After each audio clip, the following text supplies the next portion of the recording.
Hey, Slingers, welcome back to another week of the Wordslinger podcast. Also, Merry Christmas, Happy Holidays, and here's a question for you. Is talent a real thing? We're going to talk about that next. Stick around. Hey, how you doing on money? I know it's a touchy subject, but I got something that may help you out. See, I'm using an app called Acorns, and it helps me manage some investing, put some money back, get a little interest. It's kind of nice to watch my money grow. So I want to share that with you. Go to kevintumlinson.com/acorns and you'll get some free money. See you there.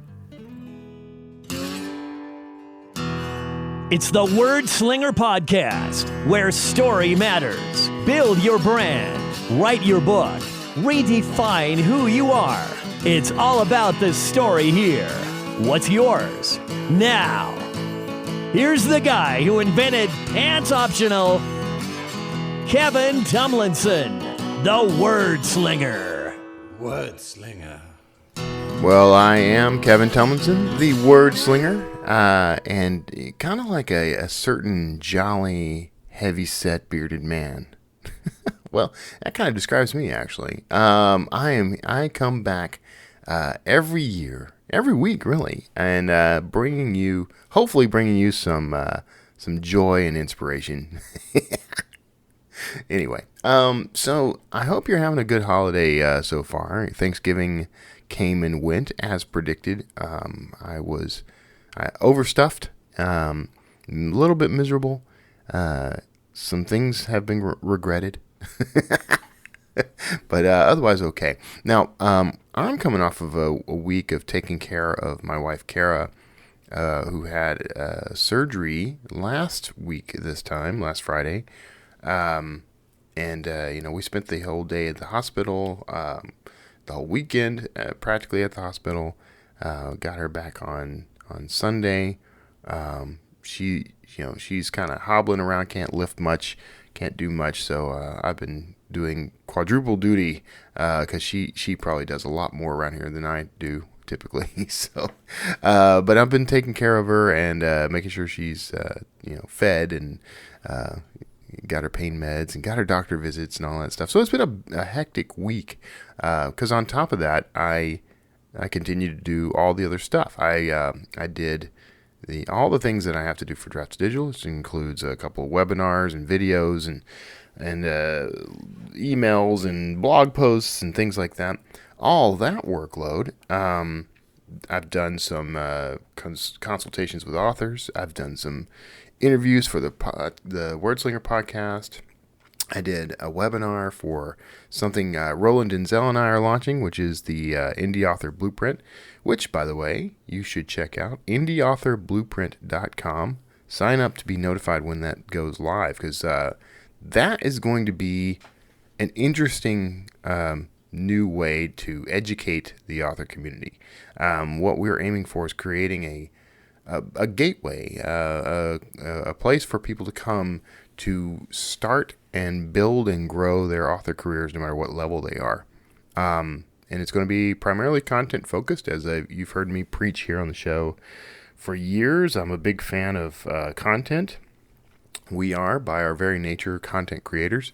So, that's how we're going to address the problem of author education. And the idea there is, it's not, there may be some courses and things like that will eventually come. But the idea is to provide you with a way to easily and quickly find resources that will be helpful to you, that are also vetted by people who actually work in the industry, who are actually part of the indie author community. And right now, that's me and Roland Denzel, and we figure that's going to grow from there. So lots of affiliate stuff you can check out, books and apps and products and things like that. That's how we'll make money from the whole thing.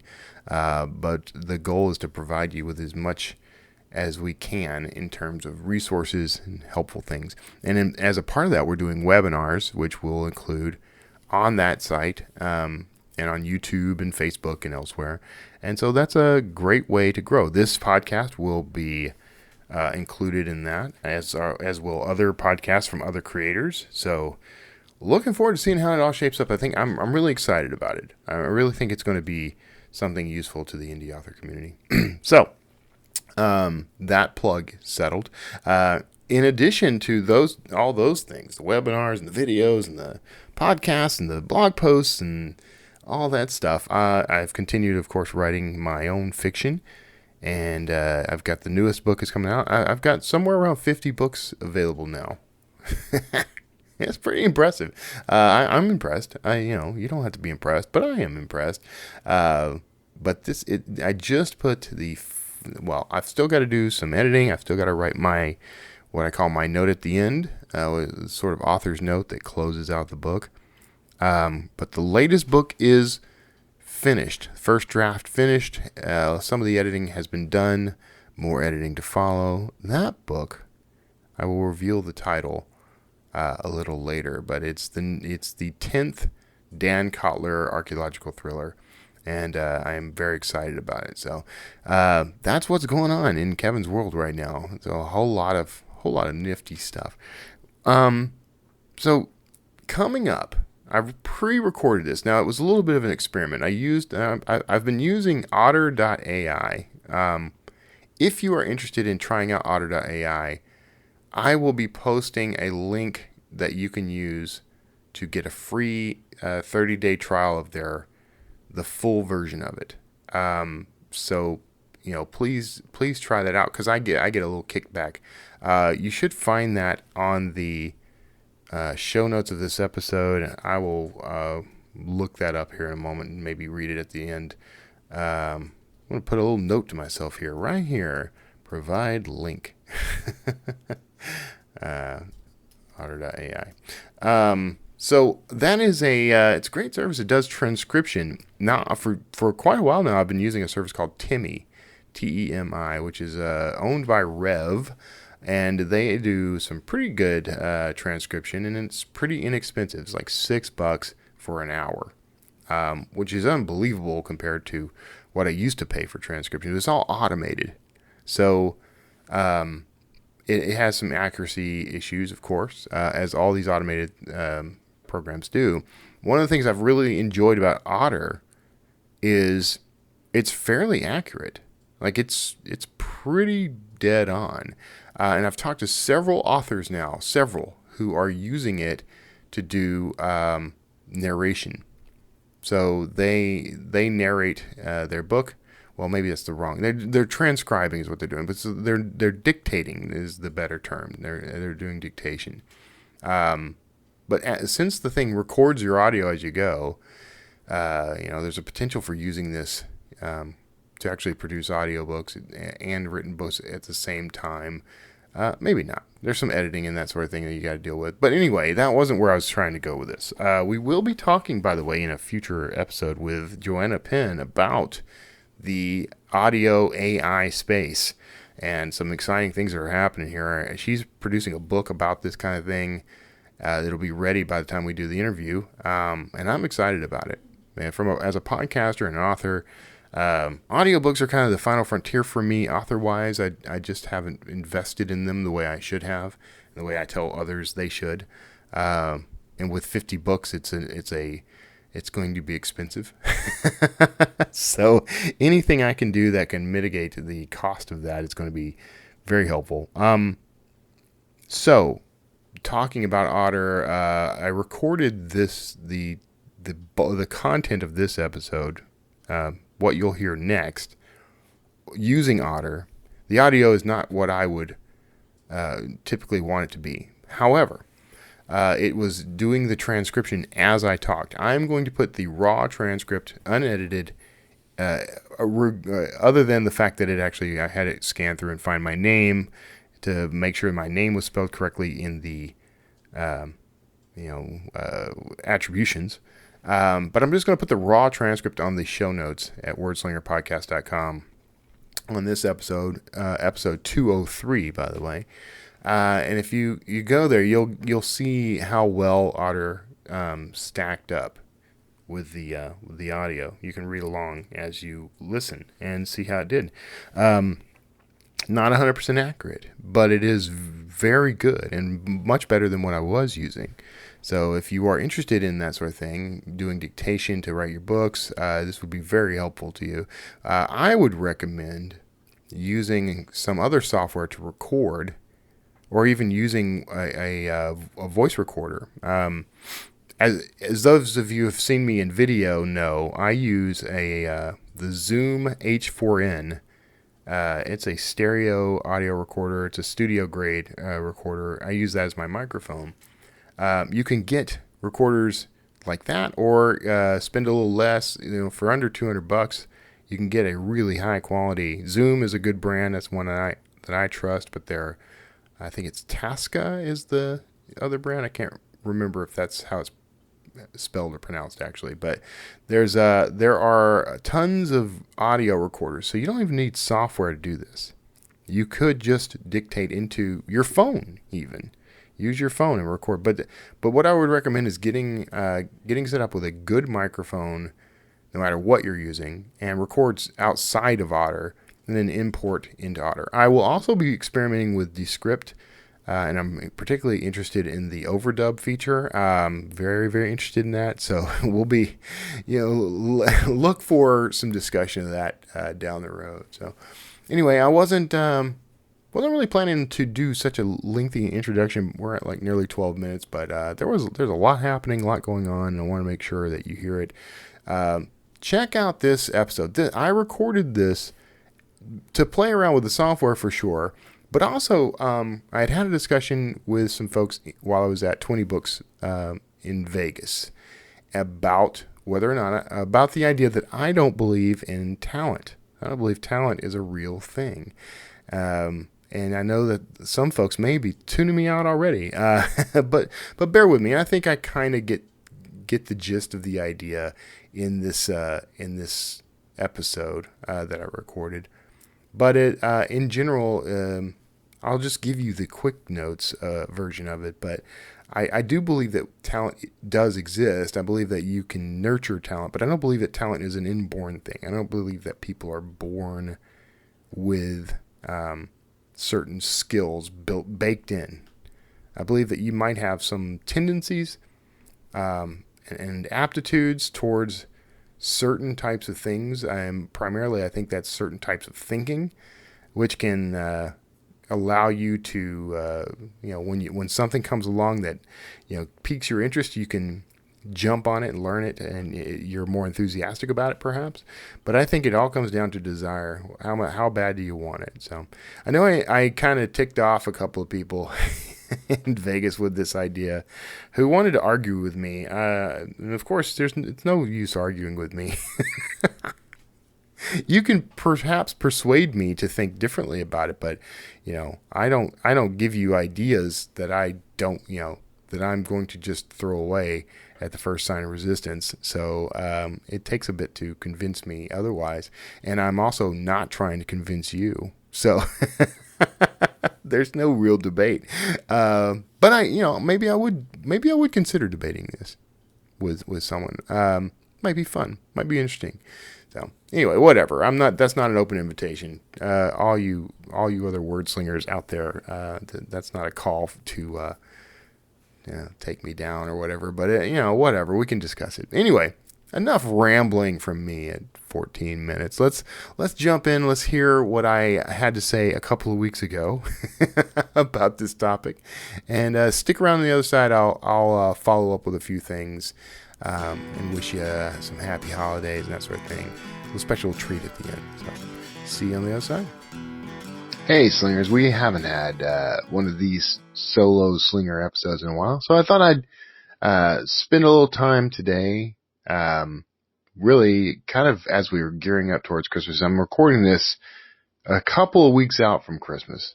It's actually pretty early Christmas-wise, but I wanted to spend a little time just talking about something that I got into a conversation. Okay, as many of my conversations do, this conversation started going in one direction and ended up in a completely different direction. But while I was in Vegas for 20 Books Vegas, I had a conversation with Nick Thacker and a couple other authors, actually a cover designer and an author, I don't want to name names. I didn't get their permission. Nick, I will out. But in the course of the conversation, the topic came up. I don't recall exactly how. I think someone made a statement about, maybe this isn't your talent, or, something about talent, And I said that I don't believe in talent. And I could almost hear people screeching to a halt wherever you're driving, stopping your exercise bike, or turning off the water, because you figure while you're doing your dishes, you figure maybe you're not hearing that quite correctly. And I can understand why, but hear me out. So talent is this concept. Now, there's a dictionary definition I could probably drum up about aptitudes and that sort of thing. Now, I do believe in aptitudes. What I don't believe in is inborn talent for certain things, as if you were born with this ability and you didn't have to do anything beyond being born to automatically be good at something. I don't want to get off in the weeds here, but here's where I was coming from. And you can tell that this is an earnest and honest conversation, because I haven't written anything down. I'm just kind of rolling through, kind of giving you the gist of what I believe here. And it is just that. It's my belief. I'm not going to try to prove to you that there's something to this, but I'm kind of hoping that by the end of this, you'll agree with my whole premise here. But here's the deal. So I do believe that people can be born with certain aptitudes, certain inclinations, maybe they are better at physical activities than other people. I don't really consider that a talent. Some people do. But let's just take Tiger Woods, for example. Tiger Woods is kind of known, maybe this isn't as true now as it once was, but he's like the best golfer in the world. I just don't believe that you can be born a talented golfer. That's a skill you acquire, right? Now, does he have certain inclinations toward that? Sure. He developed a passion for it early on, or his parents developed it on his behalf, I guess. I've heard all kinds of things about Tiger Woods. I have not studied Tiger Woods, so bear with me. But, when a kid born and taught to play this game and is nurtured through this game, how much of that can you really call inborn talent by the time it's done? He might have certain, genetic advantages or physical advantages, for that sport, but you can't, it's hard for me to justify this idea that, he was born to play golf. Same with, is it Michael Phelps? The swimmer, Michael Phelps. So, there was a comment made that, he was born with a genetic advantage to be a swimmer. And I gotta honestly tell you, I don't believe that. I think he may have some genetic advantage, some genetic quirk or mutation that might have benefited him as a swimmer. But to pin his career on that would be a travesty, I think. Because who's to say where that would have led had he, say, grown up in the mountains and became a rock climber, or he decided that he really enjoyed running, or he enjoyed basketball or hockey or any other activity.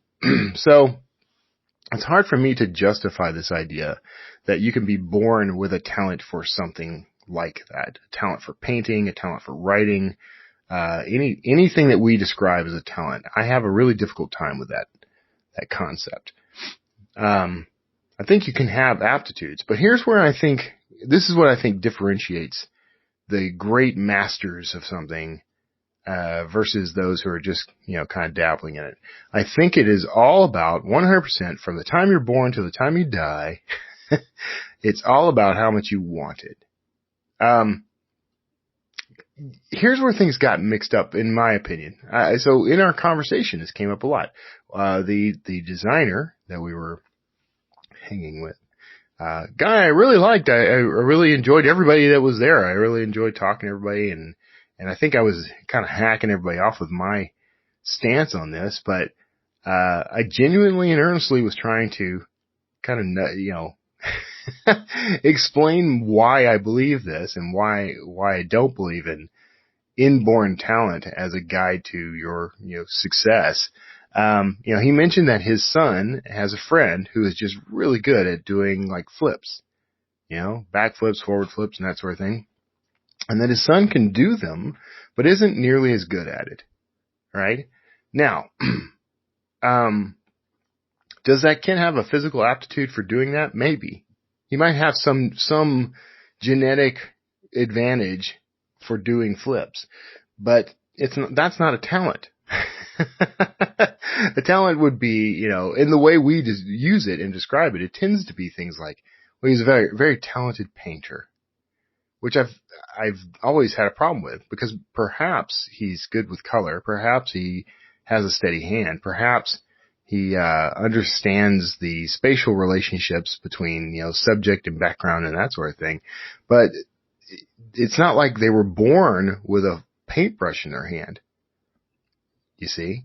Like, it's not like if you're a writer and there are writers who are better than you, it's not that they were born with a special gift for writing. Their bodies, their genes, their DNA had no idea what writing was. They had to learn that. And when they learned it, something clicked with them. And that something, to me, oh, yeah, I just made money. I thought I had turned that off. That something to me is not talent. That something is desire, passion, interest. We become interested in something, and whether that's conscious or subconscious, and we gravitate toward it. We find that we like it. Usually it's because we find that we're naturally skilled at it. Being naturally skilled at something is not the same thing as talent. So in the case of the kids doing the flips, I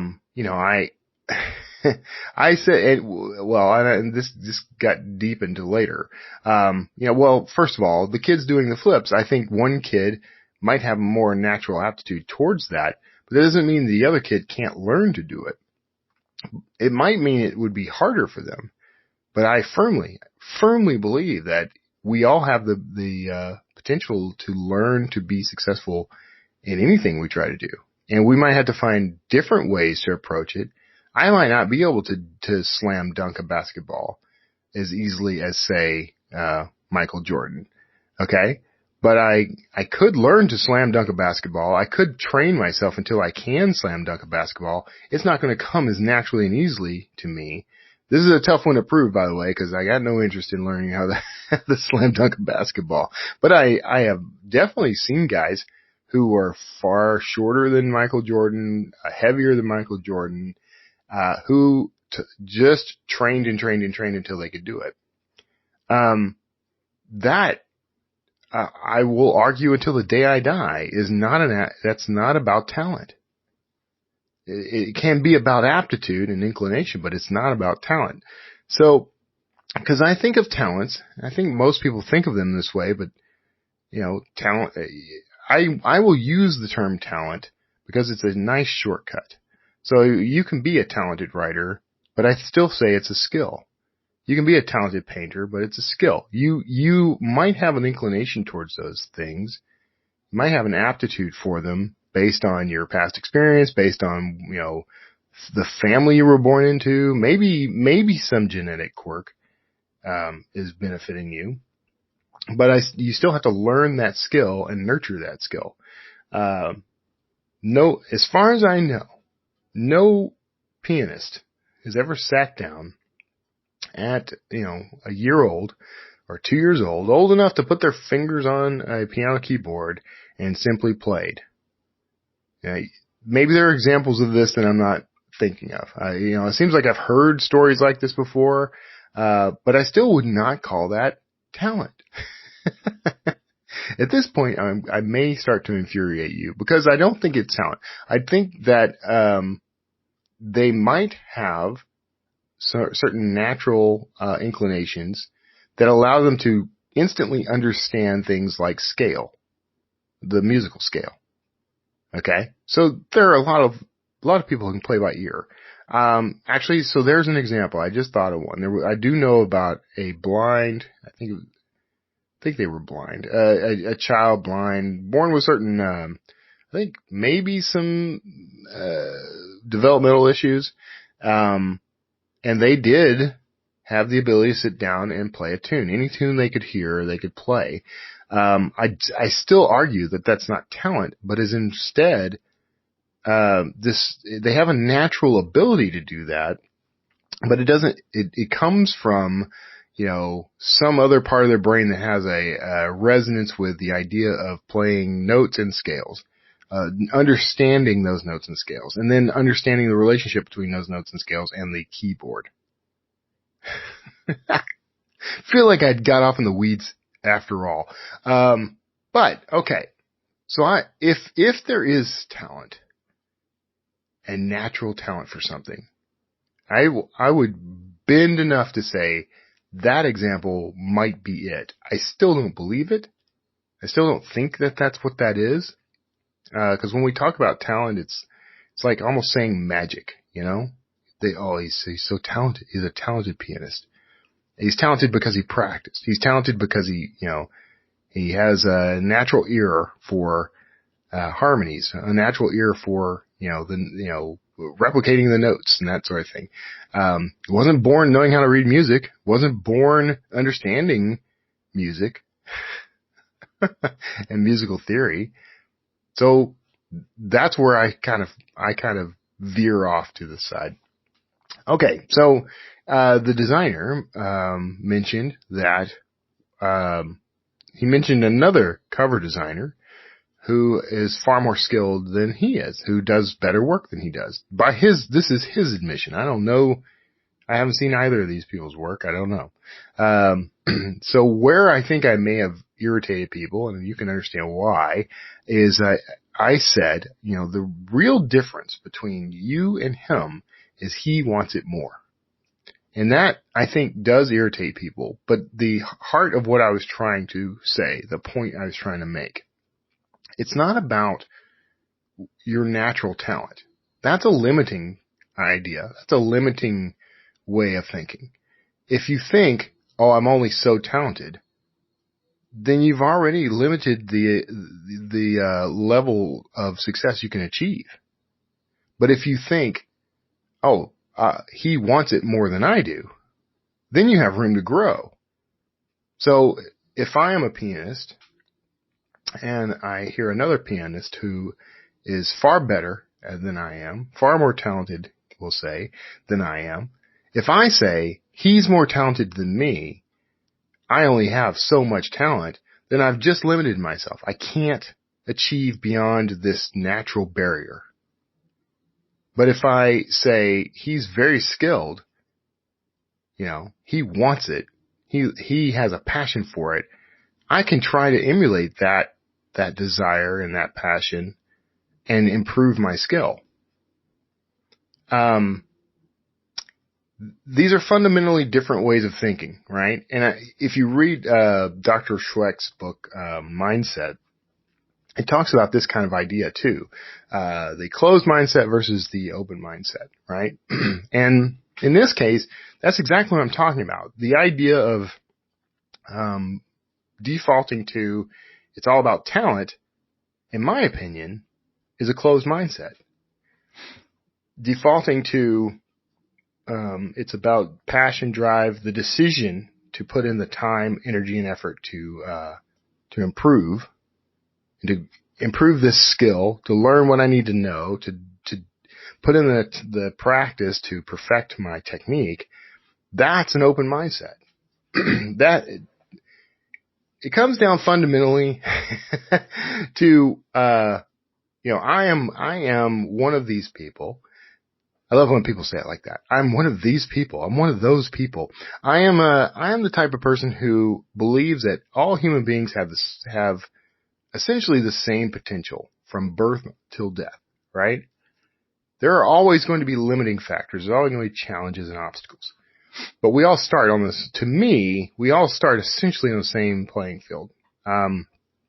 Those who were born with developmental disorders, with physical limitations, and disabilities, you can definitely make the argument that they are not on the same level field as other people. But I still say, in terms of potential, we're all the same.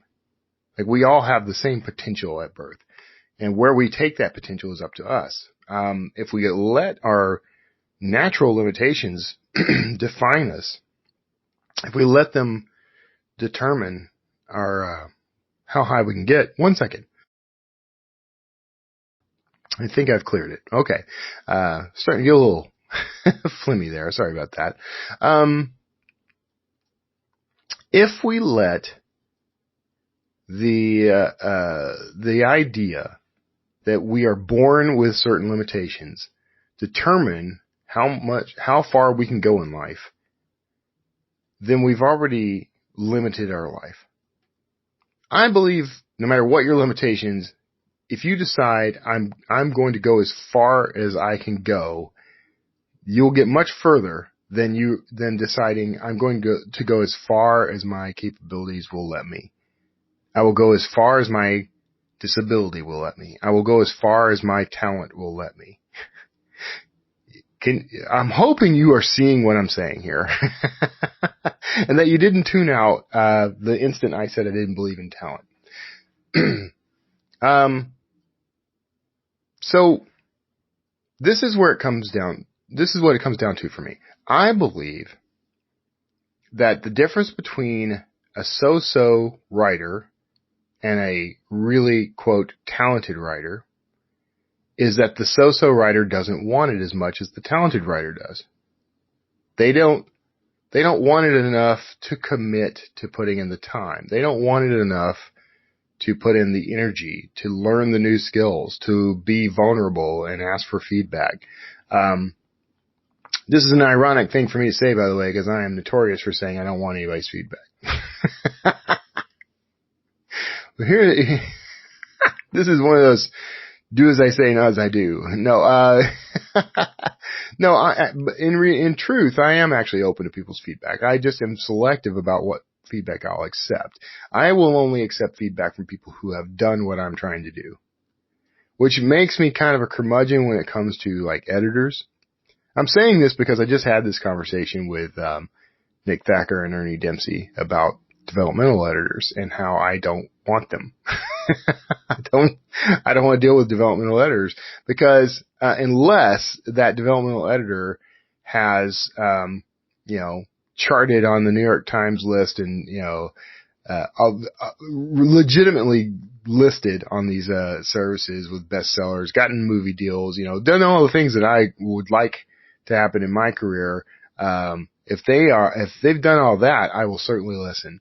But Nick rightly and justly pointed out that for some, they have talents, quote unquote, in in the area of editing and helping to nudge other writers towards perfecting their work rather than producing that work themselves.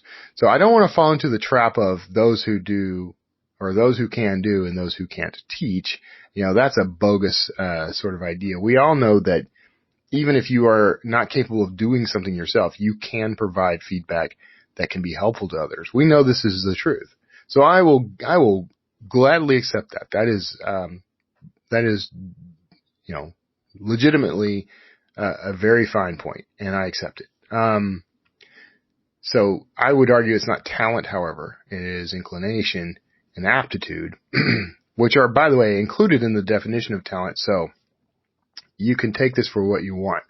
But I think that some people do have an aptitude for reading and understanding story and flow and characterization and language, even if they themselves do not have an aptitude for writing it. So you don't have to be a painter, be a skilled painter to understand and appreciate a painting. You don't have to be a skilled writer to appreciate good writing, and to understand how story works and to understand how to fix problems. So completely accept that. I still just don't think it's talent. Ultimately, here's where I come down. I don't believe in talent as an excuse. That's really what it comes down to. I believe that if you want to improve as a writer, the way you improve is to write more. You can accept feedback. You can go to a developmental editor. Don't let me deter you from that. Just because I don't want to deal with developmental editors doesn't mean you can't or shouldn't. What it comes down to is how much do you want it and what are you willing to do to get it. That's why I don't believe in talent as some inborn, not just capability, but limitation. Really what it comes down to is I object to talent as a limit. I object to the reason I don't like to talk about someone being talented and don't like to attribute their success to talent is because to me that is like putting them in this little box that says you were always destined to do it. You had all the advantages. I had none. You know, I didn't have the same advantages you did, and therefore I will never be able to do what you did. That to me irks me to the point of wanting to just stab people. Figuratively and metaphorically, by the way. So I hope that makes sense. And I hope you understand where I'm coming from with this. Because in the end, you can use the term talent all you want. And I know there are plenty of people, there's a mindset in this world, and I've never been able to counter it. Once people start thinking this way and they've decided this is the way the world actually works, you know, these concepts that certain people are born with certain advantages or privileges or, you know, talents, and that's just reality, and, you know, it gives them an advantage or whatever. I just don't believe that. I believe that we all can achieve anything we want to achieve. Will we always be able to succeed? No, not always. Sometimes you strike out there and you want to become the world's best pianist, and the best you manage to do is play in you know, hotel bars or something. You never make Carnegie Hall. That's okay. It doesn't mean you were limited from the start. It just means, and we need to accept some personal responsibility in this, but it just means you didn't want it bad enough. You didn't work in the right way. You didn't work hard enough. It's not a failure. You know, you didn't get to the goal you set, but it's a bit like saying I didn't get to New York City. No matter how often I drove to Colorado, I never got to Oklahoma City. Oklahoma City. Yeah, to New York City. I have draft digital in the brain. No matter how often I drove to Colorado, no matter how many times I drove to Denver, I never ended up in New York City. That's the way this works. No matter how often you wrote archaeological thrillers, Kevin Tomlinson, you never ended up with a book on Oprah. Because Oprah doesn't read those, or if she does read them, she doesn't include them in her little book club. If I want an Oprah style success, if I want a New York Times bestseller, if I want the things that I want for my career, then I have to do the things that will get me there. Which is not to say that my books couldn't do that, by the way. It's just saying that I have to accept that I will always get the results that I work for. And so will you. No matter what it is. It's writing for us because we're independent authors. That's who we are. But in other aspects of your life, it's, you know, if you want to be a certain type of parent, you have to do the things that type of parent will do. You have to commit to it, be willing to do it, and do it. It's not about were you born with it. It's not about you don't have the gene for it. It's about the plan. It's about the system. It's about the responsibility you take for it. That's what it's about. Agree with me? Disagree with me? I understand on either side. You are welcome to counter my points. You can email me if you want. Pop on over to wordslingerpodcast.com and hit the contact button. Send me, or, you can also comment, by the way, on the show notes for this episode, but burn me to the ground. I'm fine with it. If you don't agree. If you do agree, let me know that too. And share this. This was kind of rambling. And actually I'm testing something, by the way. I'm testing something called Otter.ai. Otter Voice Meeting Notes, I think is what it's really called. And I'm recording this in that because it's doing the transcript as I talk. This is not an endorsement. They are not sponsoring the show. But an author I did some coaching for told me about this, and I was trying it out, and it worked. It has worked very well for the transcripts I'm doing for the show, for webinars and that sort of thing. And it has a live recording transcription thing that I just think is pretty amazing. And it seems to be fairly accurate. What I'm going to do is I'm going to pop this whole transcript up unedited. I'm not going to edit it. I'm just going to pop it right up on this episode. And I want you to take a look and see what you think of it and let me know. And maybe I can get them to sponsor me for future episodes. But anywho, I'm going to go ahead and wrap up. I'm at 30 minutes, and close to 30 minutes. I wanted to tell you this will probably be the last episode before the new year. Probably the last episode before Christmas. And I wanted to tell you, I just appreciate everything about you. Okay? I don't know where you are in your career. I don't know what you're trying to accomplish, and I don't know how close or how far you are from that. But what I want you to take away from this episode, from the whole show, from everything that I do in the author community, what I want you to take away from all of this is you have hope and you are not alone. I'm here. There are, hundreds of other influencers in this business. Draft to Digital is here for you. And it reads that as Draft A Digital. That's pretty interesting. But there's lots of us here, lots of us out looking out for you. And there's a whole huge community of other authors.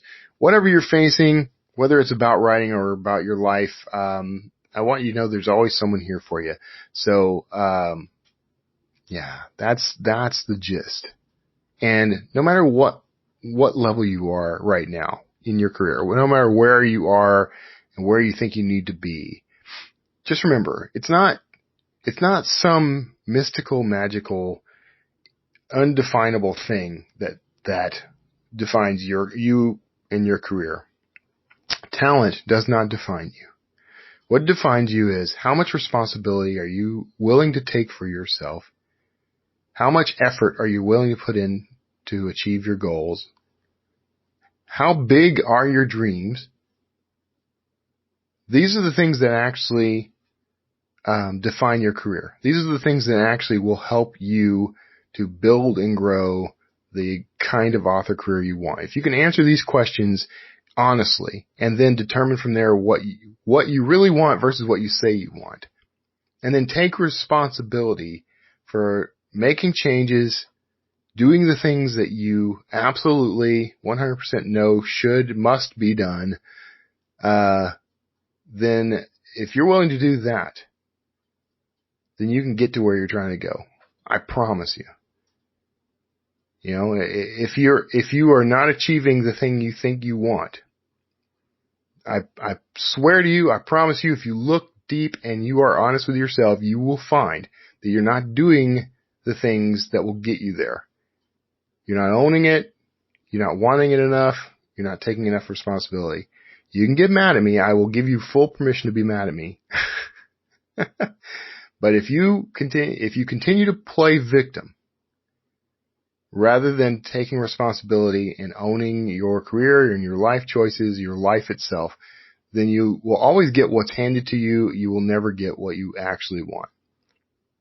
And that's the truth. So, God bless you. I hope that you have a wonderful Christmas, wonderful New Year, safe, happy, healthy, warm, filled with friends, family. I hope for all the best for you, and you're not alone. And I'll see you all next time. Hey, you looking for a jump on your own indie author career, but kind of confused about where to start? I got the place for you. Check out Draft to Digital. That's where you're going to be able to convert your manuscript, distribute it worldwide online, and get help the whole way from the best author support there is. Trust me on this one. So go check out Draft to Digital at drafttodigital.com/wordslinger.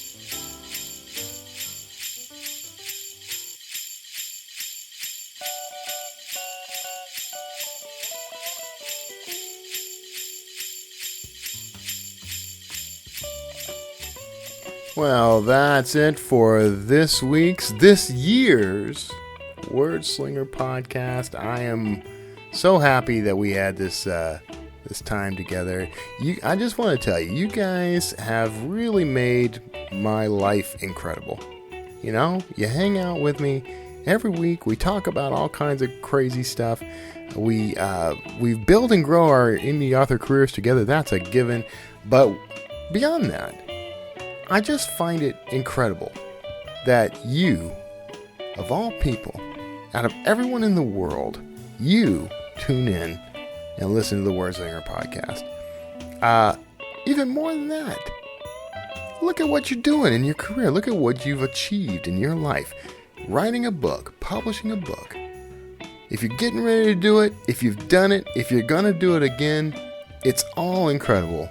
It is the greatest gift I can think of, that you would share that with me. So thank you from the bottom of my heart for the blessings that you bring to my life, for the goodness and the kindness, for just the enrichment and inspiration that you bring to me. And as we kind of get to the end of the year, 2019, closing out, weird, wacky stuff has happened, I know. But I wanted you to take one message with you into 2020. And that is, well, like I said earlier, you're not alone. Someone's here listening to you. Someone cares about you. That's me, but it's also everyone else in your life. So God bless you as you come to this all new year. Merry Christmas, and I'll see you in 2020.